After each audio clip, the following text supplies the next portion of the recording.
Bismillahirrahmanirrahim. Assalamualaikum warahmatullahi wabarakatuh. Alhamdulillah wassalatu wassalamu ala Rasulillah wa ala alihi wa sahbihi wa mawalah wa la hawla wa la quwata illa billahi wa ba'd. Alhamdulillah di pagi hari ini kembali kita bisa duduk untuk bertalabul ilmi. Salawat ring salam kita hadiahkan kepada Rasul kita Nabi besar Muhammad sallallahu alaihi wasallam. Dan kita masuk pada pembahasan akhir dari surah Al-Fatihah. A'udzubillahi minasyaitonir rajim. Bismillahirrahmanirrahim. Ihdinas siratal mustaqim. Siratal ladzina an'amta 'alaihim ghairil maghdubi 'alaihim waladdallin. Ya Allah, berikan hidayah kepada kami kepada jalan yang lurus, jalan yang dilalui orang-orang yang Kau beri nikmat kepada mereka, bukan jalan orang-orang yang dimurkai dan bukan pula jalan orang-orang yang disesatkan.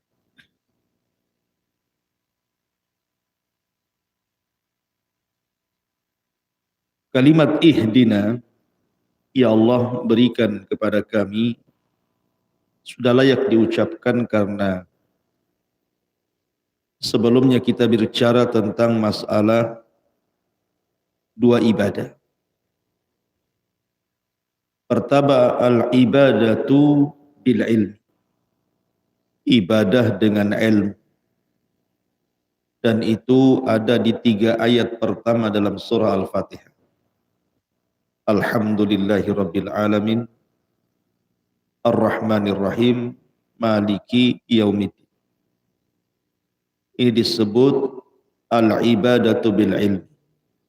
Ibadah dengan ilmu karena 3 ayat pertama dalam surah Al-Fatihah itu bicara tentang zat Allah.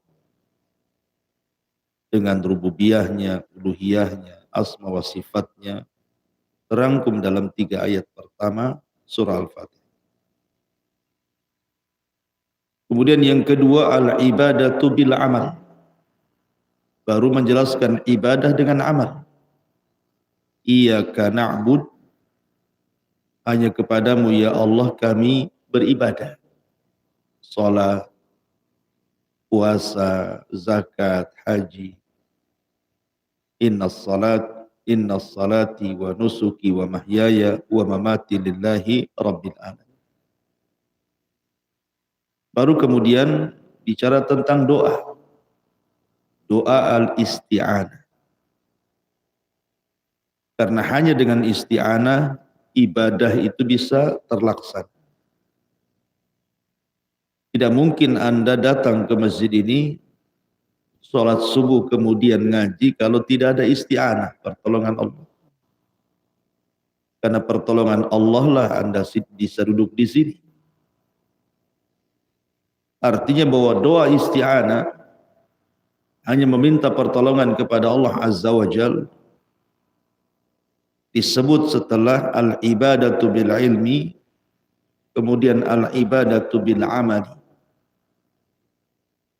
Dan seafdol-afdolnya doa isti'anah adalah meminta hidayah. Makanya Allah mengatakan ihdina as-siratal mustaqim. Sebaik-baik doa minta hidayah. Makanya ketika kita membahas tentang doa sapu jagat yang sering dibaca, Rabbana atina fid dunya hasanah wa fil akhirati hasanah wa qina adzabannar. Doa ini 2/3 bicara tentang akhirat dan hanya 1/3 bicara dunia. Rabbana atina fid dunya hasanah. Ya Allah, berikan kepada kami dunia yang baik. Sepertiga bicara dunia. Tapi lihat 2/3-nya. Wa fil akhirati hasanah wa qina adzaban. 2/3 bicara akhirat. Dan berikan kepada kami akhirat yang baik dan jauhkan kami dari azab neraka. Dua-duanya akhirat. Karena sebaik-baik doa itu adalah meminta hidayah. Dan hidayah maksudnya yang bisa menyelamatkan kita bukan hanya di dunia tetapi di akhirat. Yang disebut siratal mustaqim adalah hidayatul Islam. As-sirat al-mustaqim di sini maksudnya hidayatul Islam. Kenapa hidayatul Islam adalah senikmat-nikmatnya hidayah? Karena Allah yang katakan dalam surah Al-Maidah, "Al-yawma akmaltu lakum dinakum wa atmamtu 'alaikum ni'mati wa raditu lakumul Islam madina." Pada hari ini aku sempurnakan kepada kalian agama kalian, aku sempurnakan nikmatku untuk kalian, dan aku redha Islam itu sebagai agama kalian. Dan ketika kita membahas masalah sirat, secara bahasa, sirat itu kan jalan. Dan di sini harus disifati dengan al-mustaqim yang lurus. Artinya bukan jalan yang bengkok. Karena jalan itu harus lurus. Yang kedua, yang namanya jalan itu harus menyampaikan ke tujuan. Orang berjalan itu harus sampai di tujuan. Kalau tidak sampai di tujuan bukan jalan namanya. Kemudian yang namanya jalan itu harus luas. Supaya mudah dilalui. Kalau sempit bukan jalan. Kemudian yang namanya jalan harus jelas. Makanya Nabi SAW suatu ketika pernah mengumpulkan para sahabat kemudian menggaris di tanah. Kata Nabi SAW, inilah jalanku yang lurus. Rasul menggaris satu garis lurus, kemudian mengatakan inilah jalan Allah yang lurus. Setelah itu Rasul membuat garis di tepi kanan dan kiri dari jalan yang lurus itu, dan mengatakan ini jalan setan. Rasul mengatakan hadihi sabili, inilah jalanku yang lurus. Fattabi'uh, ikuti. Wala tattabi'us subul, tapi kalian jangan mengikuti banyak jalan yang ke kiri ke kanan itu, dan akan menyesatkan kalian. Jadi jalan itu harus terang. Selain jalan itu harus lurus, jalan itu harus luas, jalan itu harus menyampaikan ke tujuan, jalan itu harus terang. Dan itulah gambaran Islam. Islam itu jalan yang lurus. Islam itu jalan yang akan menyampaikan kita ke surga. Islam itu jalan yang luas, yang mudah. Dan Islam itu jalan yang terang. Makanya Nabi mengatakan taraktukum alal baydah, kutinggalkan kalian di atas terang benderang. Lailuha kana hariha, malamnya seperti siangnya. La yazigu anha illa halik, tidak mungkin orang tersesat kecuali pasti binasa. Ihdinas siratal mustaqim. Hidayah itu terbagi menjadi dua. Ada namanya hidayatul irsyad, ada namanya hidayah at-taufiq. Hidayatul irsyad semua orang bisa melakukannya. Karena hidayatul irsyad itu artinya menunjukkan kepada manusia inilah yang halal, ini yang haram, ini yang baik, ini yang tidak baik, ini yang taat, ini yang maksiat, ini yang sesuai sunnah, ini yang bukan, ini yang syirik, ini yang tauhid. Menyampaikan kebenaran itu disebut hidayatul irsyad. Tetapi menerima kebaikan, menerima hidayah, menerima nasihat, itu disebut taufik. Karena tidak semua orang yang didakwahi itu menerima. Nabi SAW adalah orang yang paling baik dalam menyampaikan dakwah. Tidak ada manusia yang lebih baik dalam menyampaikan dakwah dibandingkan Nabi. Tetapi lihat yang menerima dakwah, tidak semua menerima. Ada yang menolak, ada yang menerima. Bahkan di permulaan dakwah lebih banyak yang menolak dibandingkan yang menerima. Ya, karena hidayah itu milik Allah. Bahkan orang yang paling mencintai Nabi SAW, Abu Talib, harusnya orang yang pertama kali menerima hidayah. Tapi karena taufik datang dari Allah, Abu Talib sampai akhir hayatnya tidak mengucapkan la ilaha illallah. Mati kafir. Padahal orang yang paling mencintai Rasul dan dicintai Rasul.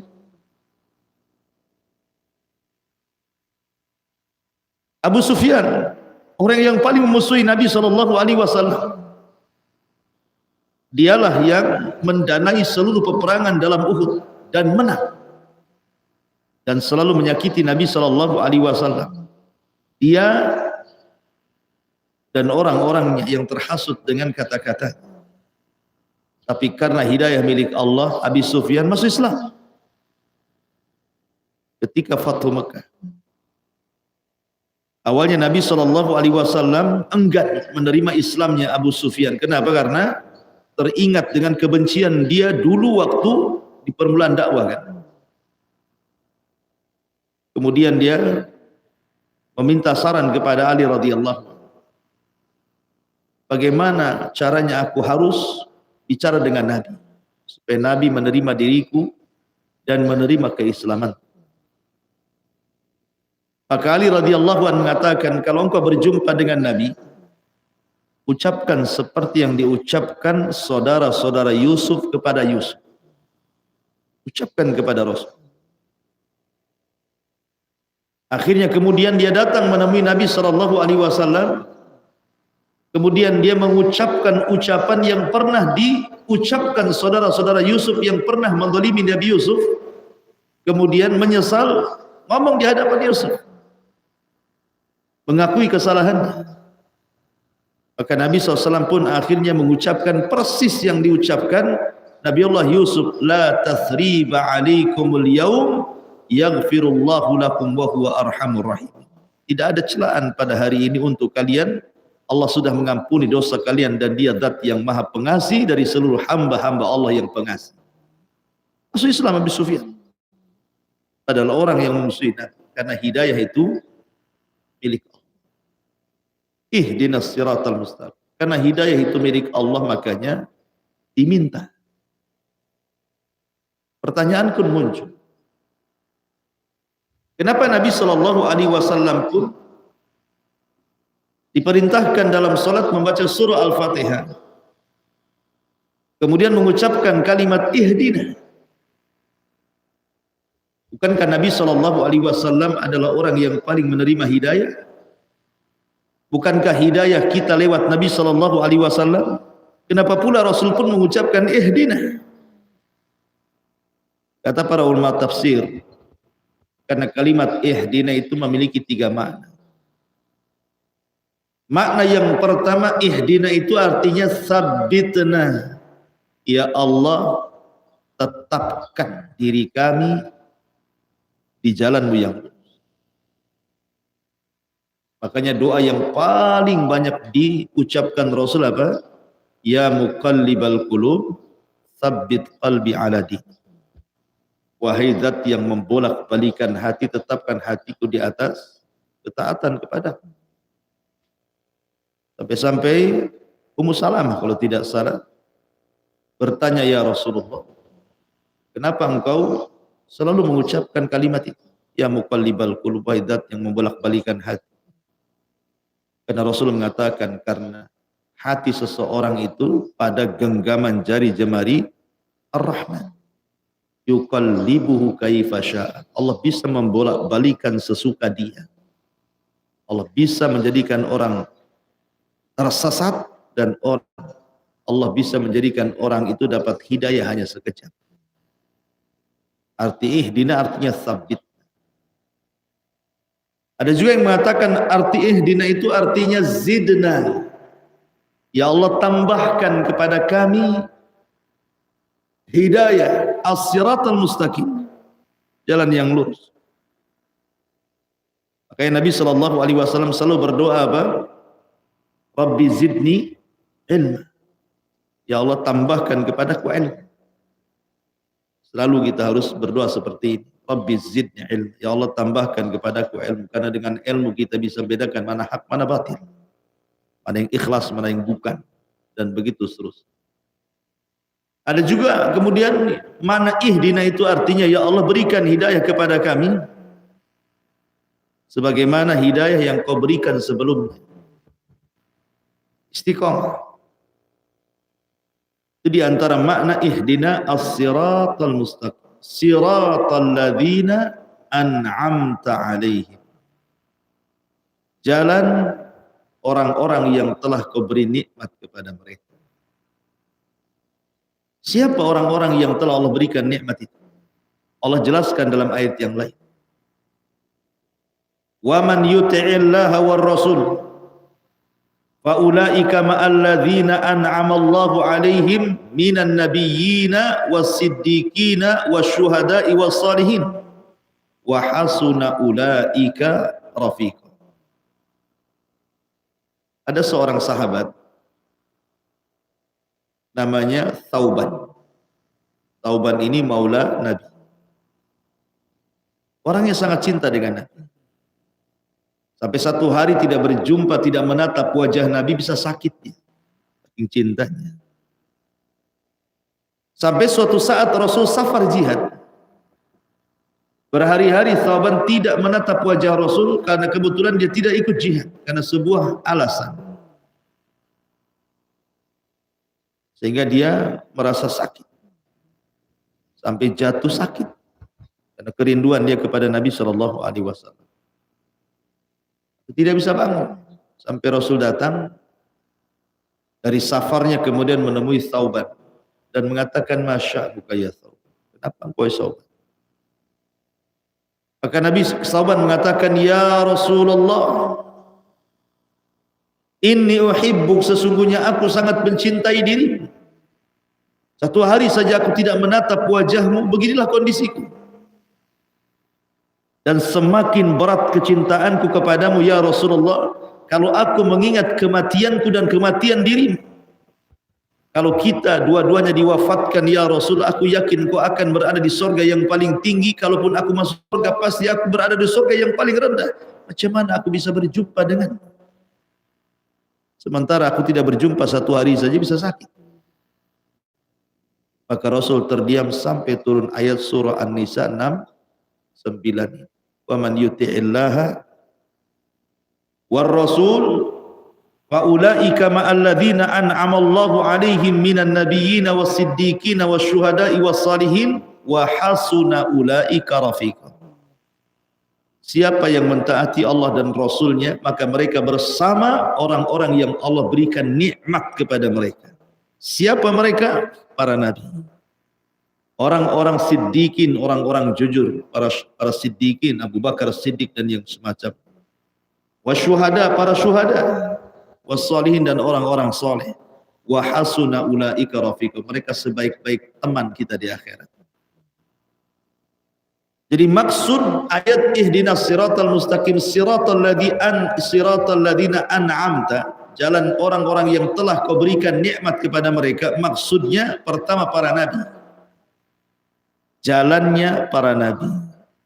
Mintalah supaya kita bisa menempuh jalan para nabi. Yang kedua para siddiqin.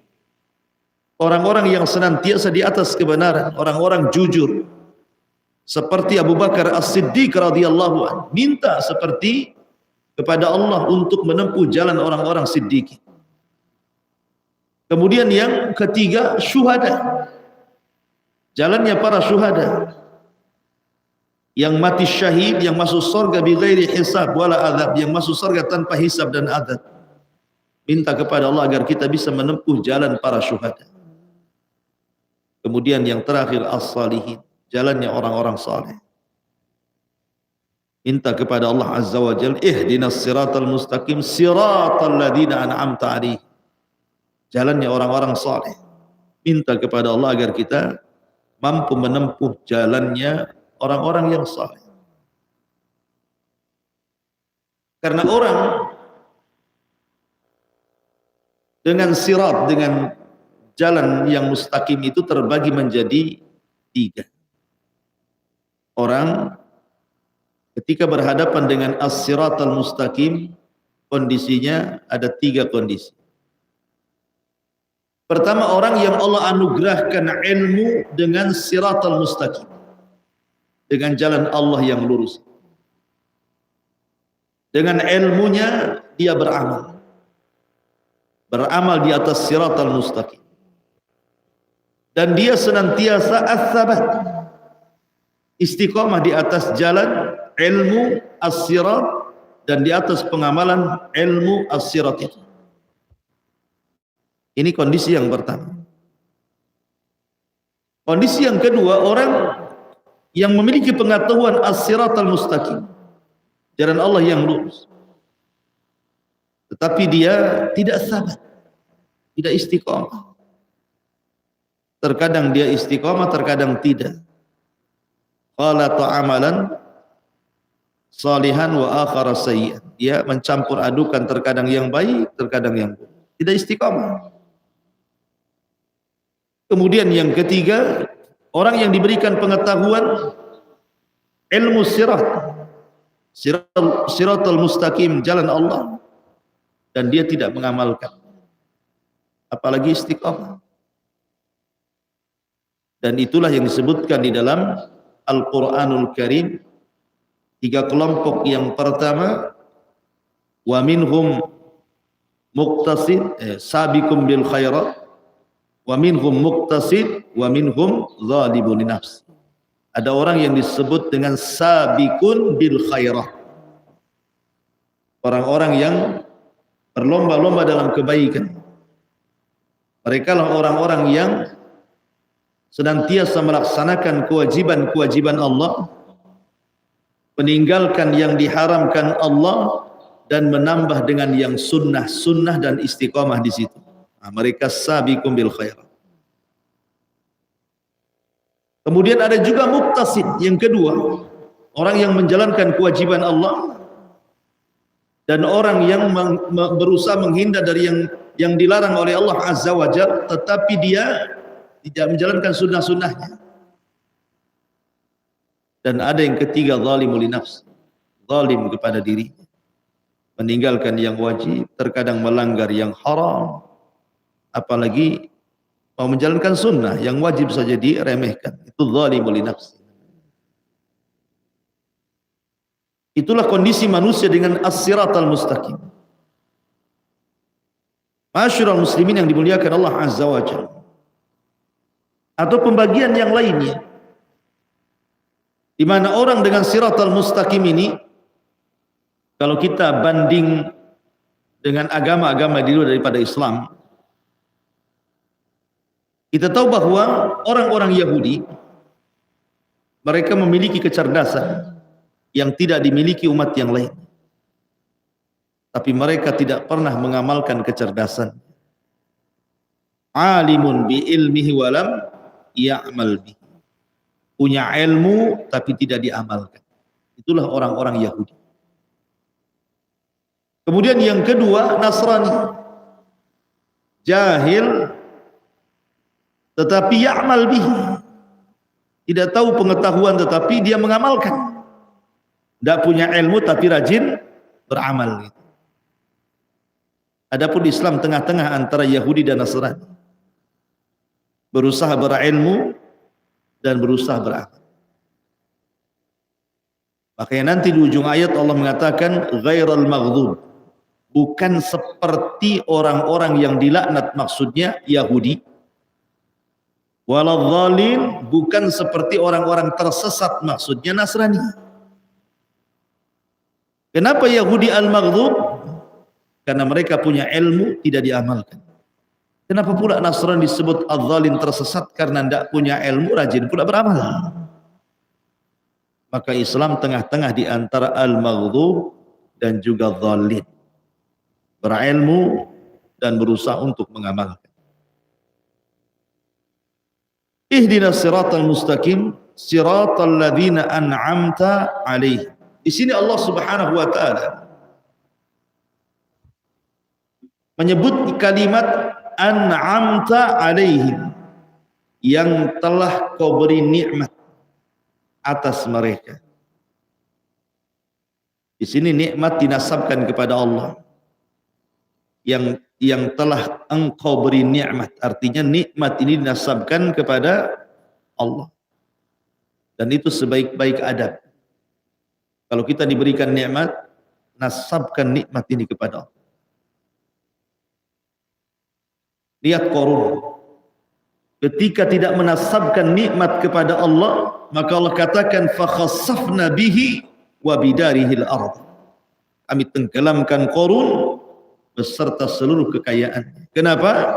Karena Qarun tidak pernah menasabkan nikmat kepada Allah. Ketika Musa mengutus orang pemungut zakat untuk mengambil zakat dari Qarun, apa kata Qarun? Innama utitu min ilmin indi. Kekayaan yang kurang itu karena kecerdasanku. Dia bilang begitu. Aku kaya itu karena kemampuanku. Aku kaya itu karena pendidikanku. Aku kaya itu karena kecerdasanku. Karena pengetahuanku. Orang tidak menasabkan kekayaannya kepada Allah. Dia tidak paham kalau kecerdasan juga datang dari Allah. Ketika dia menasabkan bahwa kekayaan itu bukan dari Allah tetapi dari pengetahuannya, makanya Allah Subhanahu wa taala tenggelamkan Qarun. Fa khassafna bihi wa bidarihil ardh. Kami tenggelamkan Qarun beserta seluruh kekayaan. Makanya kalau ada korek-korek dapat emas itu bilang harta Qarun katanya. Kamu dompet aja harta Qarun. Padahal di atas bumi. Tapi lihat Nabi Allah Sulaiman alaihi assalam. Ketika Allah Subhanahu wa taala anugerahkan berbagai macam nikmat kepada Sulaiman yang tidak diberikan kepada orang lain. Semua ditundukkan kepada Sulaiman oleh Allah Azza wa Jalla. Dia mengatakan apa? Hadza min fadli Rabbi. Ini semua karunia datang dari Allah. Liyabluwani aashkur am akfur. Allah sengaja menguji aku, kata Sulaiman. Apakah aku bisa bersyukur ataukah aku jadi kufur? Tapi lihat di permulaannya Sulaiman mengatakan hadza min fadli Rabbi. Ini semua karunia datang dari Allah. Ketika Nabi Allah Sulaiman menasabkan nikmat itu kepada Allah, la in syakartum la azidan. Kalau engkau melakukan perbuatan syukur, ku tambah. Wala in kafartum ya Qarun inna adzabi lasyadid. Azabku sangat pedih sekali. Maka nasabkan nikmat itu kepada Allah. Kemudian setelah itu gunakan karena Allah. An'amta alaihim.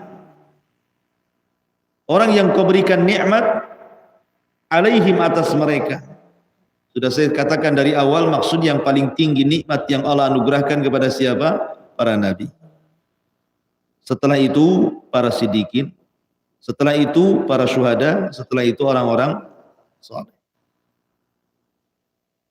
Di permulaan kita sudah mengatakan bahwa kenapa Al-Fatihah disebut surat yang merangkum seluruh isi Quran. Kenapa surah Al-Fatihah itu? Surat yang merangkum seluruh isi Al-Quran. Karena pembahasan Al-Quran itu ada 3. Sepertiga bicara tauhid, akidah, keyakinan. Sepertiga bicara tentang ahkam, hukum-hukum ibadah, salat, zakat, puasa, haji. Dan sebagian bicara tentang akhlak. Sepertiga bicara tauhid, sepertiga bicara ibadah atau hukum-hukum ibadah, dan sepertiga bicara akhlak.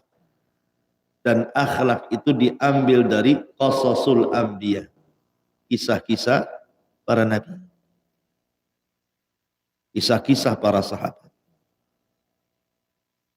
Inilah sepertiga dari Al-Quran itu bicara tentang akhlak.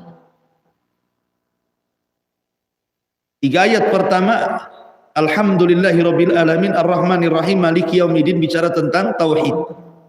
Sepertiga. Iyyaka na'budu wa iyyaka nasta'in, bicara tentang ibadah.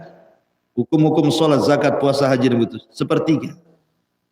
Sepertiga bicara akhlak. Ihdinas siratal mustaqim, siratal ladzina an'amta 'alaihim. Akhlaknya para nabi, akhlaknya para siddiqin, akhlaknya para syuhada, akhlaknya orang-orang saleh. Di sini sepertiga akhlak itu maksudnya dalam kalimat siratal ladzina an'amta 'alaihim. Bukan akhlaknya orang Yahudi, bukan akhlaknya orang Nasrani. An'amta 'alaihim, yang kau berikan nikmat atas mereka. Ghairil maghdub, bukan orang-orang yang maghdub, yang dilaknat. Siapa yang dilaknat? Orang-orang Yahudi. Lu'inal ladzina kafaru min bani Israil ala lisani Daud. Telah dilaknat orang-orang Bani Israel atas lisan Nabi Daud. Siapa Yahudi? Siapa Yahudi? Yahudi adalah satu di antara putra, keturunan putra Nabi Yakub alaihi salam. Yakub punya anak banyak, salah satunya Yahuda. Keturunannya disebut Yahudi. Artinya dia satu di antara kabilah yang 12 dari kabilah-kabilah Bani Israel. Disebut Yahudi. Adapun Nasrani, kenapa disebut Nasrani? Ada yang mengatakan linusratihim li Isa, karena mereka selalu menolong Nabi Isa, maka disebut Nasrani. Ada yang mengatakan karena lahir dari kota Nasr, maka pengikutnya disebut Nasrani. Intinya bahwa Yahudi pengikut Nabi Musa, Nasrani pengikut Nabi Isa. Tetapi pengikut Nabi Musa di zamannya adalah sebaik-baik manusia. Makanya Allah mengatakan wa faddalnakum alal alamin, dan kami utamakan kalian dari seluruh alam semesta di zaman Nabi Musa. Orang-orang Yahudi Bani Israel di zaman Nabi Musa orang pilihan. Begitu juga orang-orang Nasrani di zaman Musa, di zaman Nabi Isa. Dari zaman Nabi Musa ini zaman Nabi Isa, mereka orang pilihan. Tetapi setelah diutusnya Nabi SAW tidak lagi menjadi orang pilihan. Tetapi umat Islamlah umat pilihan. Kuntum khaira ummatin ukhrijat linnasi. Kalian sebaik-baik manusia yang dikeluarkan kepada manusia. Karena mereka baik di zamannya. Di zaman Nabi Musa, di zaman Nabi Isa. Tapi setelah datangnya Rasul, maka mereka bukan manusia terbaik. Umat Islamlah manusia terbaik. Sebab kalau seandainya Nabi-Nabi mereka hidup sekalipun, tidak boleh kecuali harus mengikuti Nabi SAW. Menolong Rasul, menolong agama Rasul, ikut mendakwahkan dakwah Rasul. Seperti Isa ketika turun di akhir zaman, mendakwahkan Islam. Dan masuk Islam banyak dari kalangan ahlu kitab gara-gara dakwah Isa bin Maryam di akhir zaman. Wa imin ahlil kitab illa la yu'minanna bihi qabla mauti. Sebagian besar ahli kitab akan masuk Islam sebelum kematian Isa bin Maryam di akhir zaman. Maka di sini Allah mengatakan ghairil maghdubi alaihim waladhdallin. bukan jalan orang yang dimurkai, maksudnya Yahudi. Karena Yahudi itu banyak menentang para nabi. Umat yang dimurkai, umat yang dikutuk, kutuk jadi kera, jadi babi, ditumpahkan azab kepada mereka taun.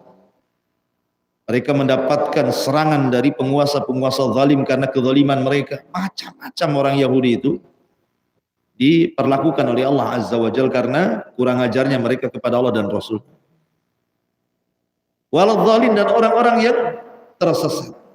Maksudnya orang-orang Nasrani. Tersesatnya Nasrani, ada yang mengatakan karena disesatkan oleh orang-orang Yahudi. Ada yang mengatakan yang menyesatkan Nasrani itu adalah seorang yang bernama Paulus, seorang Yahudi yang pura-pura masuk Nasrani. Kemudian merubah-rubah akidah Nasrani, muncullah akidah-akidah taslis, trinitas. Katakan Isa anak Tuhan, dikatakan Isa satu di antara tiga Tuhan, dikatakan Isa adalah Tuhan, macam-macam. Padahal di awalnya mereka adalah ummatan wahidah, umat bertauhid. Tapi akhirnya kemudian setelah 300 tahun wafatnya Isa bin Maryam, mulailah kemudian terjadi penyimpangan sampai hari ini. Maka Islam adalah agama yang betul-betul di atas tauhid, di atas hidayah, ihdina as-sirat al-mustaqim. Wallahu a'lam. Ini di antara tafsir singkat dari surah Al-Fatihah dengan berakhirnya kalimat ihdinas siratal mustaqim, siratal ladzina an'amta 'alaihim ghairil maghdubi 'alaihim waladdallin. Berarti berakhir pula tafsir singkat daripada surah Al-Fatihah. Dan insyaallah kita masuk nanti besok pada surat yang paling akhir daripada juz am. Jadi sekarang awal, besok akhir. A'udzu birabbin nas, habis itu selesai awal dengan awal dengan akhir. Sudah ya. Allahu a'lam bishawab. Ini yang bisa sampaikan karena YouTube tidak ada yang bertanya. Tidak ada manfaatnya. Subhanallah, alhamdulillah. Asyhadu an la ilaha illa anta astaghfiruka wa atubu ilaik. Allahu taala alam. Assalamualaikum warahmatullahi wabarakatuh.